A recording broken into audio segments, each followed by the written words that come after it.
Let's look at the race riots in Baltimore. Yes, that's what I'm calling them, race riots, from a little bit different perspective, and perhaps take warning of what's to come. I'm Randall Terry. This is Voice of Resistance.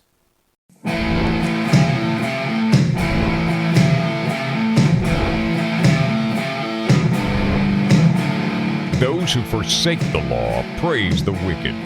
Those who uphold the law resist them. Welcome to the Voice of Resistance.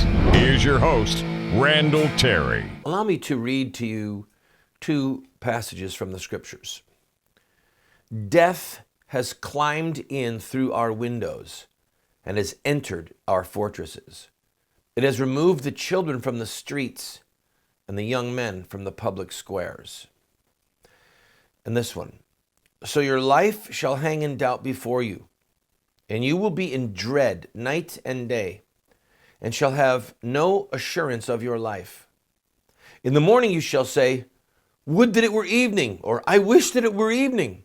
And at the evening you will say, would that it were morning, I wish it were morning.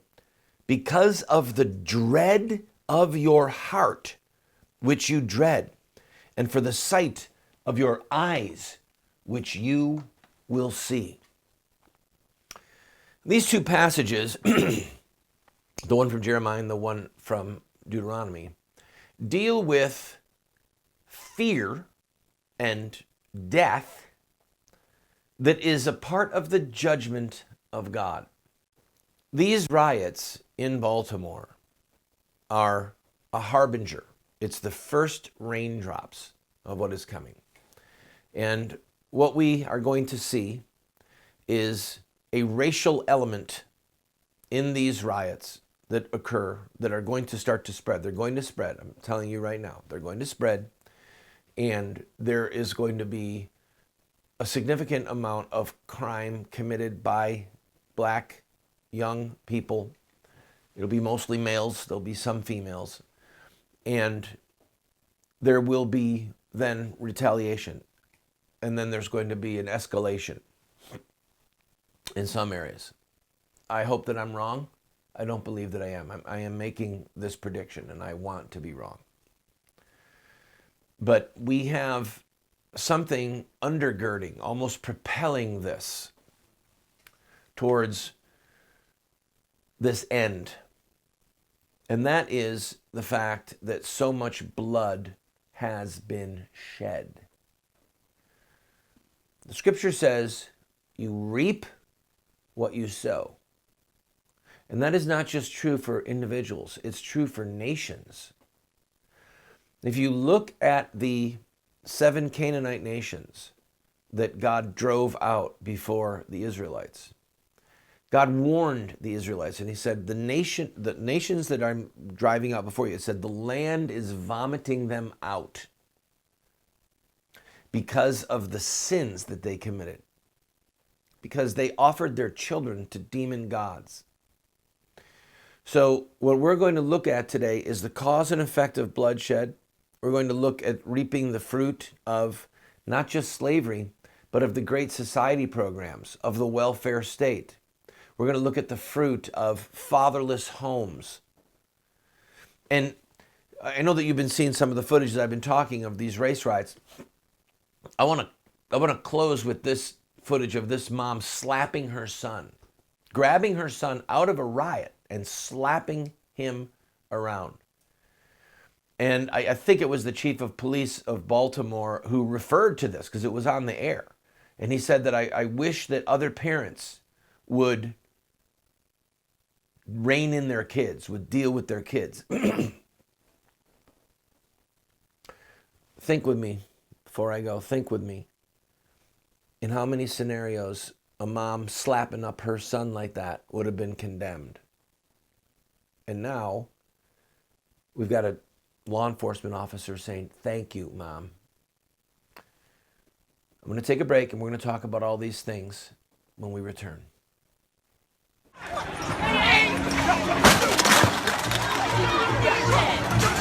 Come back in here! Come in here!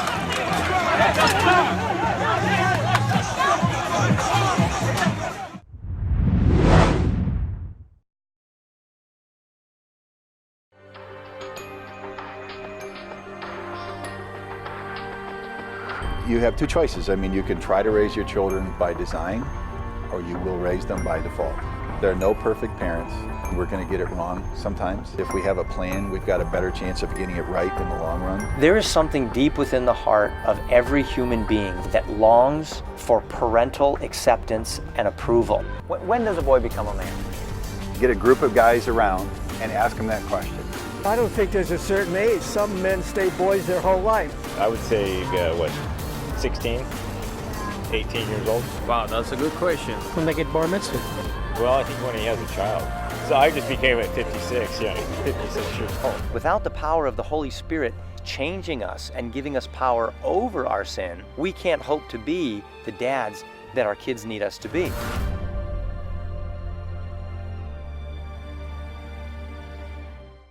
We have put together what we call an online university for you. Now that's a highfalutin way of saying that we have a pretty significant library of material, books, tapes, videos that are there for you for free. Why are we doing this? Because America is desperate for new leaders, and because this material could help you to become the leader that you and God want you to be. Check it out and enjoy it. Hi friend, I'm Randall Terry. George Washington said, "If we desire to avoid insult, we must be able to repel it. If we desire to secure peace, one of the most powerful instruments of our rising prosperity, it must be known that we are at all times ready for war."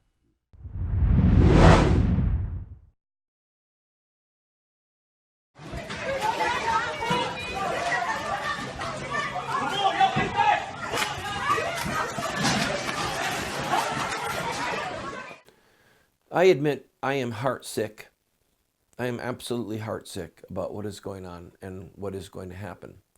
When a storm comes in, there are the first few drops of water. The wind rises, and then more drops come. And then before long, it's a deluge. If it stopped with the drops, it wouldn't be a storm. But very rarely do you have just a wall of water march in. What we're seeing in Baltimore, what we saw in Ferguson, it's the drops. I'm telling you, it's the raindrops. Now let's look at a few different angles of this. I'm going to start with some of the easy ones and then move on to the ones that are going to be a little bit more painful. The easy ones are that in some circumstances, it's clear that there has been violence from police against young black men. All right? That really is a no-brainer. That man being choked out in New York City, Staten Island, I believe, that was horrifying. What happened to this young man in Baltimore? Gray, we don't know what happened. How did he get a severed spinal or severe spine injury in police custody and then die a week later? There are no answers forthcoming yet. Was excessive force used? So there have been times that there has been excessive force used by police officers. And I don't want to live in a police state. You probably don't want to live in a police state. But we have, so that's an easy one. But here's the next one that's a little bit more difficult. That the government of the United States of America is largely responsible for having created this problem with the welfare state. Remember with me that for decades, young women of any color were allowed to get more money, were given more money from the government in welfare checks, food stamps, different subsidies, based upon how many children they had. The more children, the more money. And then the checks and the money were reduced if she got married. Okay? This abominable, wretched evil of stealing from some people to give to another, this redistribution of wealth, had a horrific effect on the African American family. If you look at the statistics from the 50s back, yes, there was out of wedlock births going on in the African American community, as in the white and as in the Hispanic, but nothing like we see now. In the so-called war on poverty by Johnson and his co-belligerents was aimed at the African American community. Section 8 housing. I was driving through a major city yesterday, seeing government housing. It's wretched. It's horrific. There are fences. It looks like a war zone.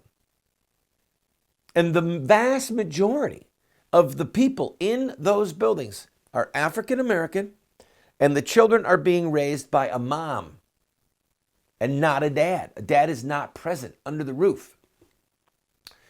And so you have this scenario where young boys, fatherless boys, are either they know their dad or they don't. Let's say that they do know their dad. And let's say that he's shiftless. Let's say that he's going from woman to woman. Let's say that he has children by different women and he has this fatherless child. What example does this boy have?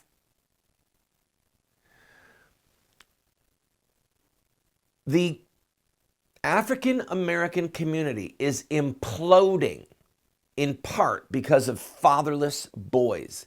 And then these boys find camaraderie, find leadership, find a sense of belonging where? In gangs.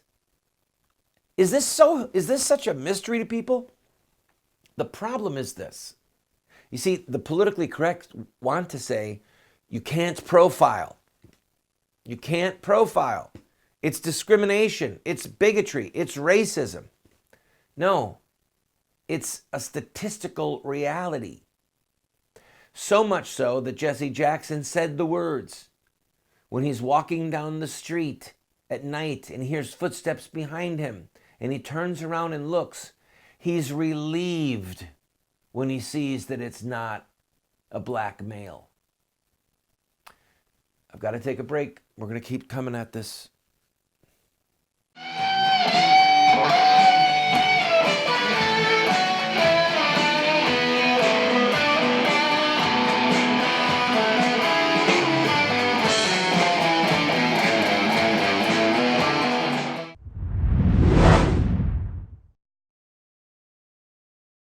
Do you want to get America out of the hands of wicked and unjust men and women who are destroying the republic before our eyes, and put leadership back into the hands of righteous men and women so that we don't die as a nation? Well, you're talking about social revolution, and there are rules in social revolution. We can look at the victorious social revolutions of the past, such as the end of slavery, the end of child labor, women's voting rights, the end of segregation, and so much more, and learn from their victories. Look at their actions, their images, their rhetoric, their sacrifices, and their final fruit. We will send you this series that originally cost $129, 7 books for students, 1 teacher's guide, if you'll give a gift of any size and just pay for shipping and handling. Take advantage of it today. My wife and I, for 5 years, have been grinding our own wheat and baking our own bread from scratch. Within 2 hours, you can have fresh wheat in your hand and then piping hot bread come out of the oven. The most nutritious and delicious bread you will ever have. And we do it for under $1 a loaf. Call Paula's Bread and find out about this grain mill and the mixer and how it can save you money and change your life. James Madison said, "There is no maxim, in my opinion, which is more liable to be misapplied, and which therefore needs more elucidation, than the current, that the interest of the majority is the political standard of right and wrong."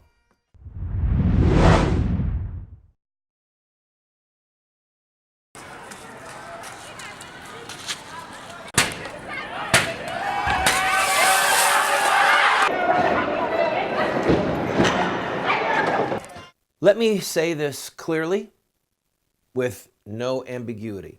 If you know statistically that a certain area of a city is more apt for crime. All right?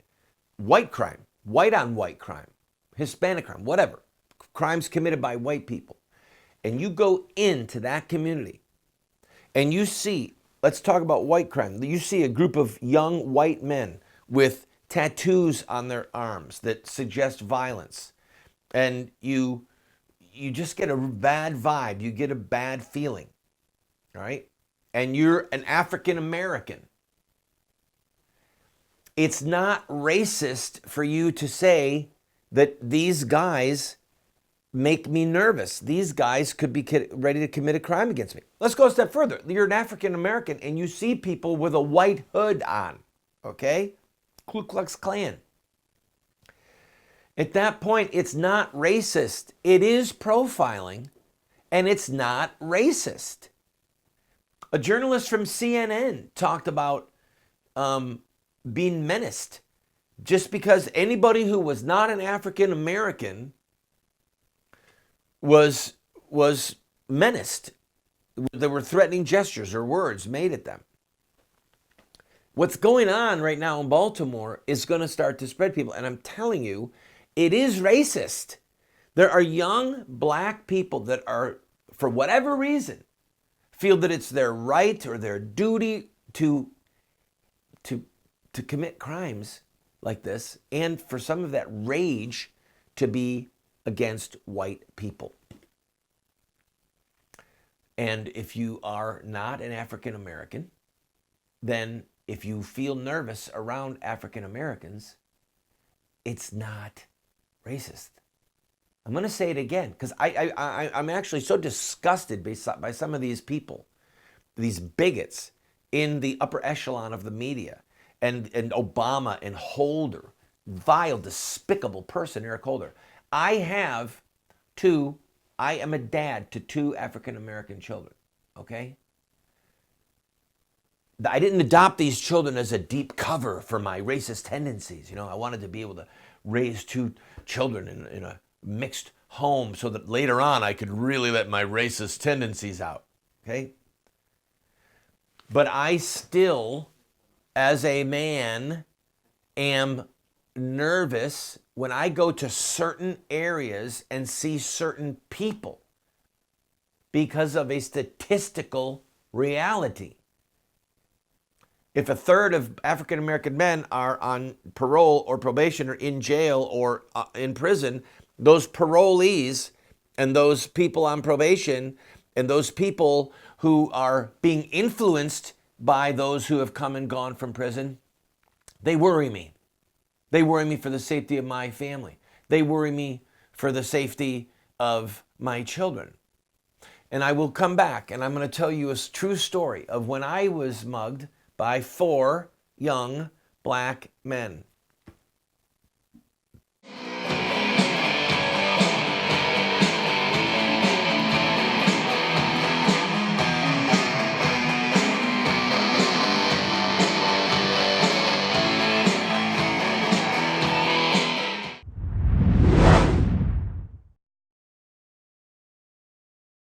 I have been a leader in the pro-life movement for 30 years. And sadly, we have not prevailed in our goal to make it a criminal act to kill an unborn baby. There's reasons why we have failed. I wrote this book, A Humble Plea, to Catholic bishops, to evangelical clergy, and to lay people, explaining where we went wrong and what we have to do to prevail. We've made this available as a PDF online for free. I encourage you to go and download your own copy. Why does a nice guy like me keep getting thrown in jail? I have been arrested almost 50 times and spent over a year of my life locked up in various prison facilities. And I wrote a book, many books. In fact, one of them is called Why Does a Nice Guy Like Me Keep Getting Thrown in Jail? It's a theological work, answering those who say that the church should not be involved in politics or that we should retreat. I encourage you to get it. In fact, get one and give it to your pastor. Hey, everyone's been asking me, when's Unstoppable coming out on DVD? Well, it's here. And I have created my own deluxe signature version of Unstoppable that contains not only the movie, but over 5 hours of additional curriculum and study guides for your family. It's perfect for your homeschool, educational facility, small group Bible study, and family devotions. And I'm going to share with you some of the spiritual warfare that surrounded the release of this film. This box set also includes extended scenes, new music videos, the inside scoop on the whole Facebook controversy. So what are you waiting for? I made this special version with my family in mind, and I know your family will be blessed by it too. Unstoppable 2.0 Deluxe Signature Version. Available only here at KurtCameron.com. I can't wait for you to experience what's inside. Only one link in the chain of destiny can be handled at a time. Sir Winston Churchill.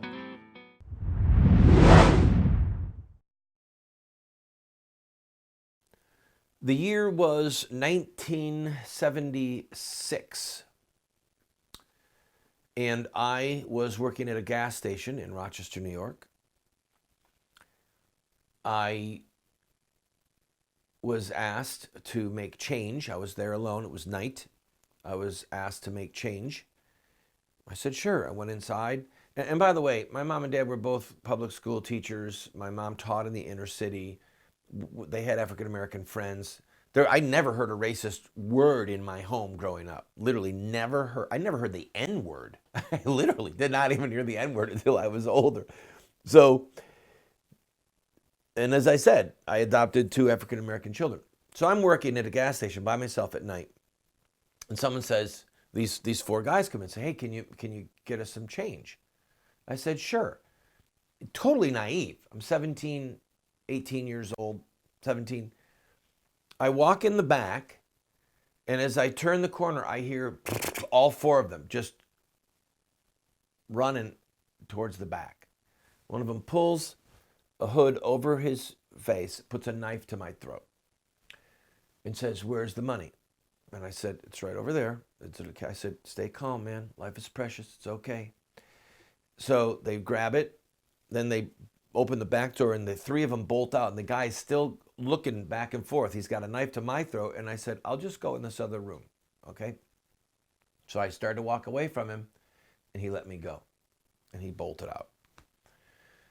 So I called the police. Of course, they found nothing. They suspected me. To make matters worse, they suspected me because I fabricated this whole thing so I could steal the money. Took a lie detector test. About a month later, the same guys came. Now this time, they waited till I went into the back room by myself. I went out in the back. It was dark. And I heard the front door slam open, and then like an army with these 4 guys running in. Same drill. They've got a knife.